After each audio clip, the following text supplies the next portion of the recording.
ഒന്ന്, യഹോവ വരുന്നു. രണ്ട്, യഹോവയുടെ ദിവസം വരുന്നു. ആമേൻ. യഹോവ വരുന്നു, യഹോവയുടെ ദിവസം വരുന്നു. യഹോവ ആര് എന്ന ചോദ്യത്തിൻ്റെ ഒരു മറുപടി ഇന്നു മുതൽ ഞാൻ പറയാൻ തുടങ്ങിയാൽ 101 രാത്രി 2.5 മണിക്കൂർ വെച്ച് പ്രസംഗിക്കും. യഹോവ ആര് എന്ന വാക്ക് യെശയ്യാ പറയുകയാണ്, ഭൂമിയുടെ അടിസ്ഥാനങ്ങളാൽ യഹോവ ആര് എന്നറിയാം. ഭൂമിയുടെ അടിസ്ഥാനങ്ങളാൽ യഹോവ ആര് എന്നറിയാം.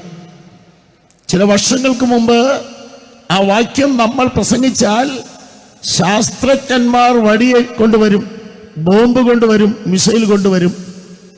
കാരണം ഭൂമിക്ക് അടിസ്ഥാനങ്ങൾ എന്ന ബഹുവചനം പറയുന്നത് സമ്പൂർണ്ണ തെറ്റ് എന്നാണ് വിധിച്ചിരുന്നത്.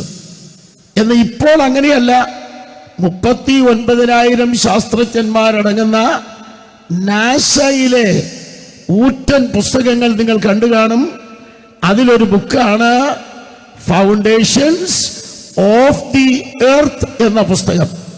ഈ ബൈബിളാണ് ഭൂമിക്ക് അടിസ്ഥാനങ്ങൾ പലതുണ്ടെന്ന് പറഞ്ഞത്. അതിനു മുമ്പ് പറയാൻ ഒറ്റ പുസ്തകം ചരിത്രത്തിലില്ല. ആ പുസ്തകം ഉയർത്തി ഒരു ഹല്ലേലൂയ ഉറക്കെ പറഞ്ഞ് ആരാധിച്ചാട്ടെ ശക്തമായി. ആമേൻ. 4 വിധ അടിസ്ഥാനങ്ങളെ കുറിച്ച് ബൈബിളിൽ നിന്ന് നമുക്ക് പഠിക്കാൻ കഴിയും. അത് പറഞ്ഞ ഏക ഗ്രന്ഥം നമ്മുടെ കയ്യിലിരിക്കുന്ന പുസ്തകമാണ്. അതിൻ്റെ റീസൺ എന്താ? അത് ഉണ്ടാക്കിയവനാണ് അത് പറഞ്ഞു കൊടുത്തത്. ഉണ്ടാക്കിയവർക്കല്ലേ പറഞ്ഞു കൊടുക്കാൻ പറ്റുകയുള്ളൂ. Praise the Lord. ബൈബിൾ പറയുന്നത് പ്രപഞ്ചം സൃഷ്ടിച്ചത് എൻ്റെ ദൈവമാണ്, യഹോവയായ ദൈവമാണ്. ആ ദൈവത്തിന് മാത്രമേ ഭൂമിയുടെ ഫൗണ്ടേഷൻസ് അഥവാ അടിസ്ഥാനങ്ങൾ പറഞ്ഞു കൊടുക്കാൻ കഴിയുകയുള്ളൂ. ഹല്ലേലൂയ. സൃഷ്ടിക്കാത്തവർക്ക് എങ്ങനെ പറഞ്ഞു കൊടുക്കാൻ കഴിയും? Praise God.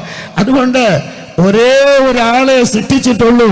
അത് സാക്ഷാൽ യഹോവയായ യേശു ക്രിസ്തു ആണ് എന്നുറച്ചു വിശ്വസിക്കുന്നവർ കൈയൊന്ന് തട്ടി ശക്തമായി ദൈവത്തെ സ്തുതിച്ചൊന്ന് ആരാധിച്ചാൽ. ആമേൻ, ആമേൻ. അത് ഒരു വലിയ പ്രസംഗമാണ്. ഒരു വാക്ക് ഓർപ്പിച്ചെന്നേ ഉള്ളൂ. യഹോവ ആര് എന്ന ചോദ്യത്തിൻ്റെ മറ്റൊരു മറുപടി, ചരിത്രത്തിൽ ഇന്ന് വരെ പൂർവകാലങ്ങൾ, ചരിത്ര കാര്യങ്ങൾ, വരുവാനുള്ള കാര്യങ്ങൾ, പൂർവകാലങ്ങളിലെ കാര്യങ്ങൾ, ചരിത്രത്തിൽ ഇന്നുള്ള കാര്യങ്ങൾ, ഇനി വരുവാനുള്ള കാര്യങ്ങൾ, ഇത് മൂന്നും കാലത്രയങ്ങൾ തിരുമുമ്പിലിരിക്കുന്ന ത്രികാലവേദിയായി കാര്യം പറയാൻ കഴിഞ്ഞിട്ടുള്ള ഏക ദൈവം സാക്ഷാൽ യഹോവയാണ് എന്നറിയുന്നവർ കൈയൊന്ന് തട്ടി ദൈവത്തെ സ്തുതിച്ചൊന്ന് ആരാധിക്കാമോ ശക്തമായി. ആമേൻ. അത് ഞാൻ തൊട്ടാൽ അത് തന്നെ ദിവസങ്ങളോളം നീളുന്ന ഒരു വിഷയമാണ്. യഹോവ ആര് എന്ന ചോദ്യത്തിന് ഒരു മറുപടി കൂടി ഞാൻ തൽക്കാലം പറയട്ടെ. യെശയ്യാ 6:5, യോഹന്നാൻ 12:37 മുതൽ 41 വരെ ബൈബിൾ പറയുന്നു, യേശു ക്രിസ്തുവാണ് യഹോവ. Praise the Lord. നമ്മുടെ രക്ഷകൻ, ലോകത്തിന്റെ രക്ഷകൻ, യഹൂദന്റെ രക്ഷകൻ, സകല ജാതികളുടെയും രക്ഷകൻ, എന്തിനെ പ്രപഞ്ചത്തിന്റെ വരെ രക്ഷകൻ എന്ന് ബൈബിളിൽ 4 ആർട്ടിക്കിൾ എഴുതിയിരിക്കുന്നു. Praise the Lord. എങ്കിൽ സകല മനുഷ്യരുടെയും രക്ഷകനാണ് ക്രിസ്തു എന്ന് വിശ്വസിക്കുന്നവരും കൈയൊന്ന് ഉയർത്തി ഒന്ന് പിടിക്കാമോ? സകല മനുഷ്യരുടെയും രക്ഷകനാണ്